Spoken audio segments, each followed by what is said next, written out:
பாலாலாம் 2-3 தடவை வந்து என்னோட சும்மா பேசின்னு இருக்கிறதுக்கு என்னோட தங்குறதுக்கே வந்திருக்காரு. மிஷ்கின்லாம் ஒரு வருஷத்துக்கு குறைஞ்சபட்சம் ஒரு 15-20 தடவையாச்சும் வருவார். ராமு எல்லாம். முத்துக்குமார் வந்து கிட்டத்தட்ட எங்கள் வீட்டு பையனேவே.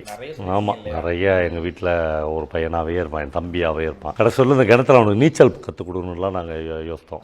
ஆமாம், கற்றுக்கவே இல்லாமல். இப்போ இந்த வண்டி இருக்கு பாருங்க, இது வந்து பரதேசி படத்தில் பாலா யூஸ் பண்ண வண்டி. அந்த வண்டி தான் சார். ஆமாம் ஆமாம் ஆமாம். அவர் வந்து ஒரு நாள் ஒரு லாரி நிறைய இந்த மாதிரி வண்டி, இன்னொரு குதிரை வண்டி இதெல்லாம் போட்டு எனக்கு அனுப்பிச்சு வச்சார். இதெல்லாம் 10,000 இருக்கு என்னுடைய ஞாபகமா அப்படின்னு. டாக்டர் சங்கர், ஹாரிஸ் ஜெயராஜ், கேவி ஆனந்த், லிங்குசாமி, அது மாதிரி ஒரு 15-20 டைரக்டர்ஸ் ஒரே நாள்ல வந்தாங்க. ஒரு பெரிய கேரவான் புக் பண்ணி இந்த இடத்துக்கு. ஆமா, ஒரு வேளை ஒரு நைட்டு தங்கிட்டு காலையில சாப்பிட்டுங்க. என் ஃப்ரெண்ட் எஸ்கேபி கர்ணான்னு ஒருத்தருக்காரு, அவரையும் பார்ப்பாங்க. அவரும் நிறைய பேசுவார். அப்புறம் நிறைய நண்பர்களை சொல்லலாம். எஸ்பி ஜனநாதன், பார்த்திபன், நாசர், அவங்க எல்லாம் நான் இல்லாத அப்பெல்லாம் கூட நாசர்லாம் வந்து அந்த அளவுக்கு ஒரு உரிமையா எடுத்துப்பாங்க. ஆமா ஆமா, நம்ம இடம் அது அப்படின்னு. பவாசார் இடம் நினைக்க மாட்டாங்க, நம்ம இடம் நம்ம போயிட்டு வரலாம் அப்படின்னு நினைப்பாங்க. கொசு வலை எடுத்துன்னு வரோம். அப்ப நிறைய விரால் மீன் இருக்கும் அந்த நேரத்துல. அவர் அன்னைக்கு விருந்தினர்கள் எவ்வளவு பேரு அப்படின்னு பார்த்துட்டு அவங்களுக்கு எவ்வளவு மீன் வேணும் அப்படின்னு பார்த்து மீதெல்லாம் உள்ள விட்டுருவார். அந்த மாதிரி நிறைய எக்ஸ்பீரியன்ஸ் இந்த கிணத்துக்குள்ள எனக்கு இருக்கு. மம்முட்டி சாருக்கு எனக்கும் ஒரு 25 வருஷம் நட்பு இருக்கு. அதை தாண்டி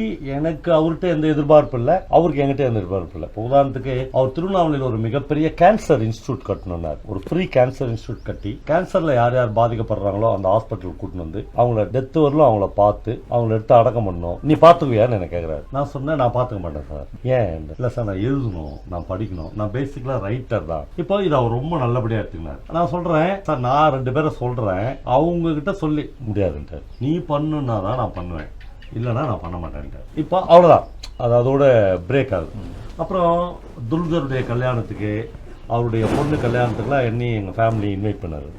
நாங்கள் போன பிறகு தான் தெரியுது, தமிழ் ஃபிலிம் இண்டஸ்ட்ரியிலேருந்து பெருசாக யாருமே வரல. அஜித், ஷாலினி, அது மாதிரி 1-2 பேர் தான் வந்திருக்காங்க. அப்போ அவரோட மனசில் வந்து ஏதோ ஒரு முக்கியமான இடத்துல எனக்கு ஒரு இடம் வச்சிருக்காரு. அவ்வளோ பேசியிருக்கோம், அவ்வளோ விவாதிச்சிருக்கோம். ஆனால் அது சினிமா சார்ந்தது இல்லை, சினிமா வாய்ப்பு சார்ந்தது இல்லை. முத்துக்குமார் ஃபேமிலியோட எங்களுக்கு ஒரு நல்ல உறவு அப்படியே மெயின்டைன் பண்ணி அவங்க கொஞ்சம் லேண்ட் வாங்கியிருக்கான்.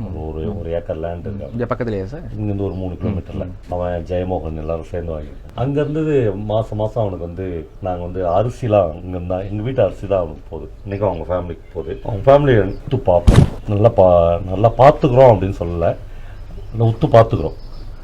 அவன் திடீர்னு அவன் பையன் வந்து ஒரு நாள் ஸ்டடி ஜாப் ஃபோன் பண்ணி, அத்தை எனக்கு பிரியாணி சாப்பிடணுன்னு ஆசையாக இருக்குது அத்தை அப்படின்றான். அவன் வந்து அவ்வளோ செல்லம். 1 லட்ச ரூபா உள்ள ஒரு ஃபோனை ஒரு நாள் கொதிக்கிற சாம்பார் எடுத்து போட்டான் எங்கள் வீட்டில் அவன் பையன். நாங்களாம் பதறிட்டோம். முத்துக்குமார் சொல்கிறான், ஆனால் குழந்தைன்னா அப்படி தானே போடும், ஒன்றா வாங்கிக்கலான்றான். பையன் மேலே அவனுக்கு அவ்வளோ பிரியம் உண்டு, அப்படி வளர்த்தான்.